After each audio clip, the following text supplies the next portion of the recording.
What's up? We're at TAC, and this fella right here, I recognize him from several different events, I believe, and longtime Midwest whitetail contributor here. Yep. So he had a pretty cool question about really wanting to know his draw length. And that's a common question at TAC, is people are like, can you tell me whether or not I'm a 29 or 29 and a quarter or whatever? And honestly, picking draw length that specific is always hard for me because, and this is what I wanted to tell you, is a few things that are imperative to really finding your draw length fit is, one, if your grip, if your wrist is in a position that isn't fixed, draw length can vary all the time depending on like the strength of your wrist muscles. So like, that's why I really like to coach this wrist being back, and I haven't seen you shoot yet, so I'm just gonna tell you about these things. Yeah, absolutely. This being in a fixed position really helps that length remain consistent. This, also, because, if you're talking about a 1/4 inch, I can do that and I'm a 1/4 inch. Yep. I can do that and I'm a 1/4 inch, or I can do that and I'm a 1/4 inch. So that's why, like, being in a position to where this can be fixed, being in a position where this can be fixed, we've got two of the puzzle pieces to where now we can really define exact draw length. But then this thing moves 5 inches. I can be a draw length here, or I can be a 27 if I'm there. Exactly.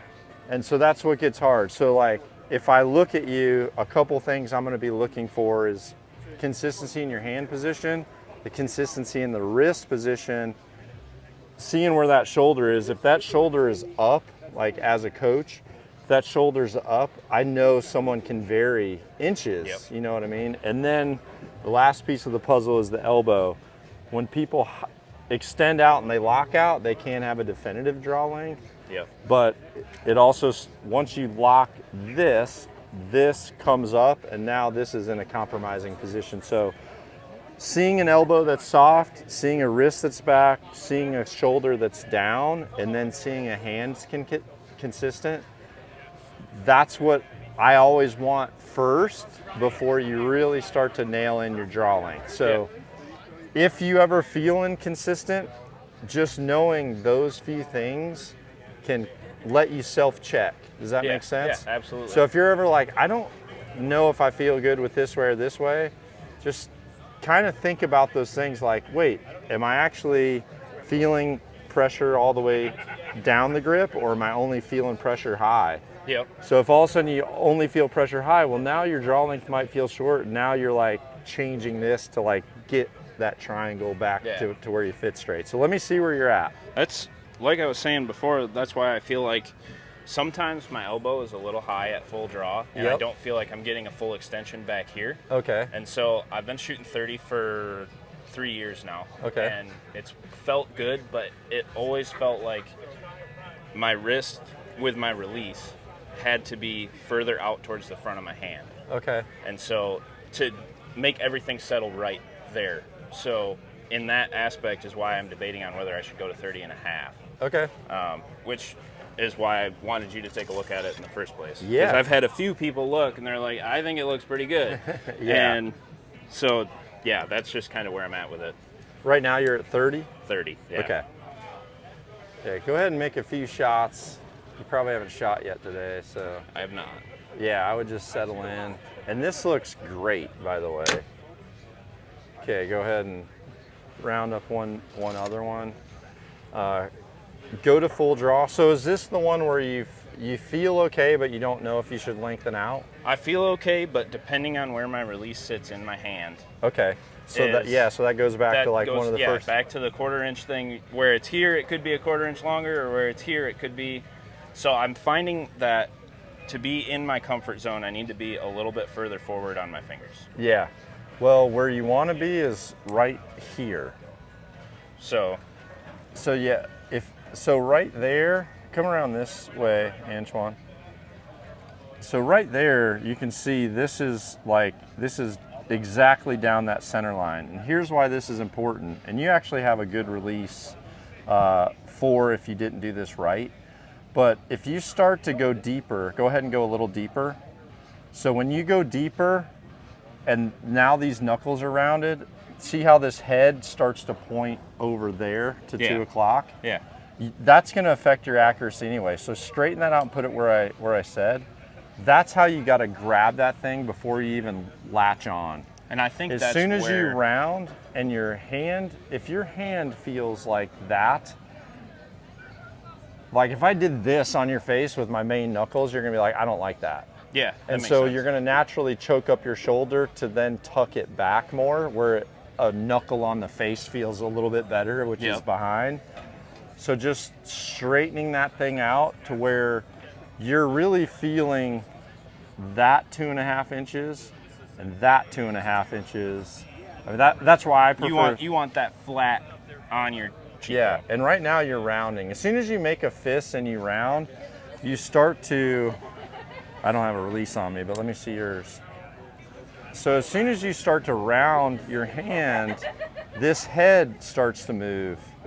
And you want that head perfectly in line so that string can come out of it like this. And that's why the longer the head and any variation here, the variation is going to be more magnified of it being different one shot to the next. So yeah, that's why I teach the flat hand, and that's also why I'm not a personal fan of like tucking a barrel in the thumb like this, because as soon as you tuck, now we've changed this. Yeah. And when that tucks, the head will follow. So that's why for me, I can move my thumb this way if I'm in that row right there. I can do this and my hand never changes and my draw length never changes. As soon as, even if you have it right like this, but then you want to tuck there, now you've already changed it. Yep.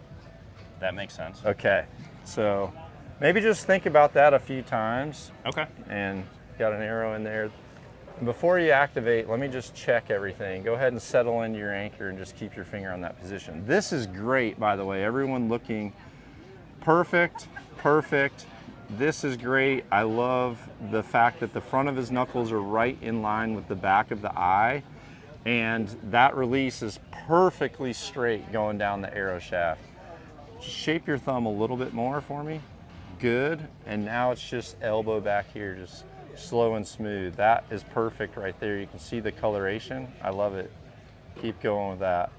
I don't know how stiff. Yeah, that was a good shot.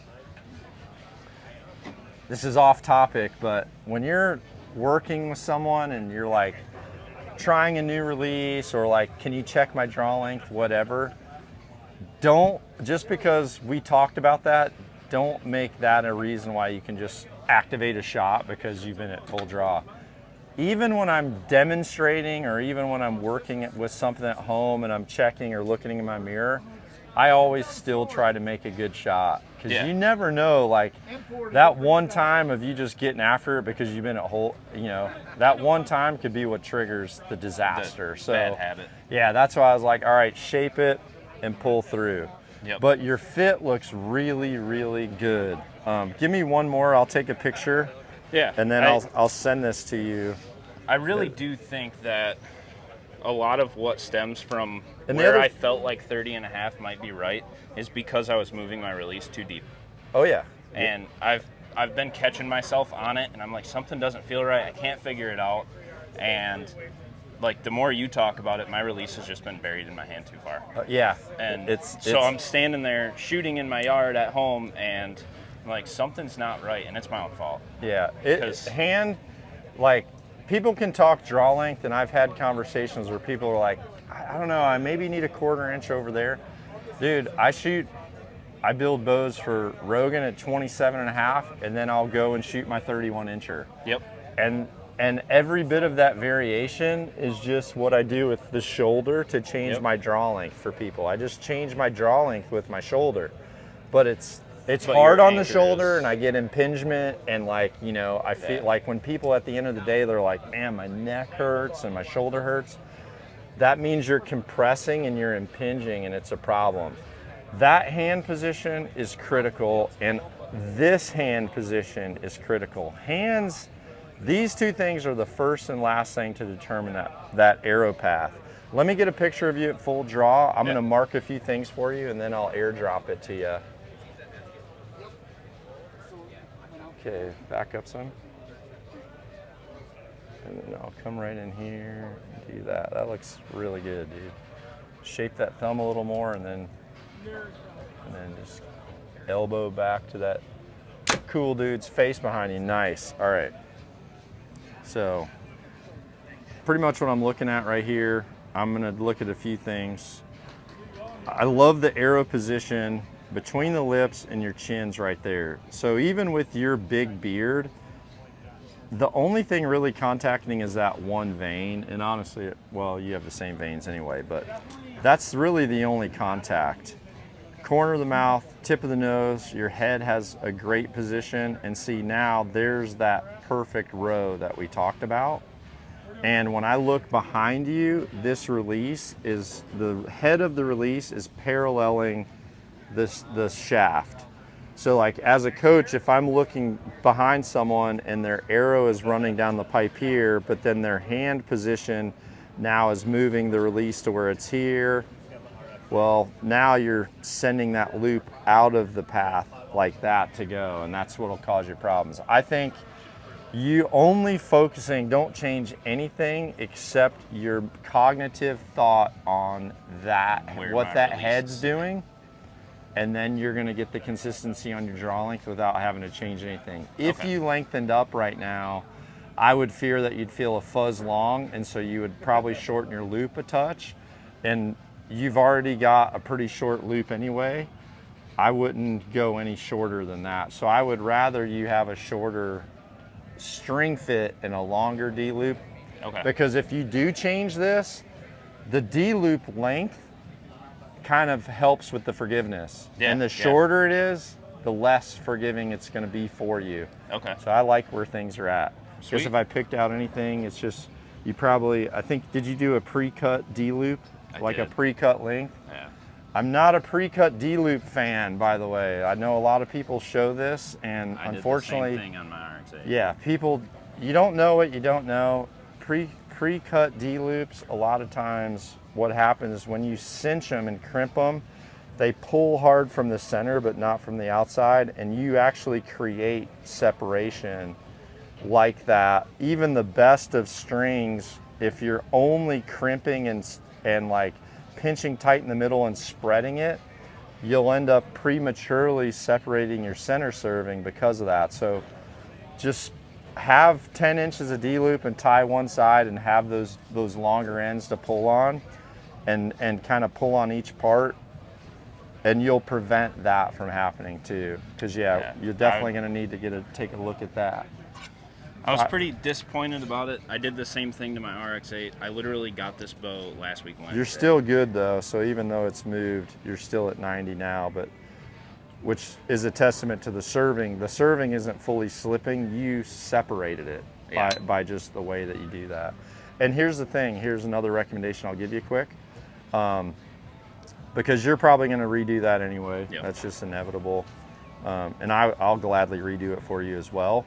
What I would do is, since this is gonna have to be redone at some point, when you cut that off and you redo your center serving, bring this rest up some, because right now you're below your line, and that's why you're getting that slap, is because you didn't adjust the rest before you ever did this to be above and clear, so when it comes down you've got space there. So I would shift the whole orientation up. It was kind of my doing, because I put the D loop on before I put the rest on. And that's where it paper tuned. So you're like, oh, it's good, I don't want to touch it. Well, I got the bow Wednesday. Oh, okay. Threw it in the press, threw a peep in there, got it set up, paper tuned it, sighted it in, put a tape on, and came up here. Perfect. Okay. So well, you're here. We'll make it work. It was a fire sale type of deal, and I wrecked the serving. I'm gonna have to have that fixed or fix it myself. And all right. Well, if you're here, whenever you're done, and if I'm still here, I'll gladly do it for you. But thank you, man. Yeah, I appreciate it very much. Hopefully that helps you out. Yeah, it does.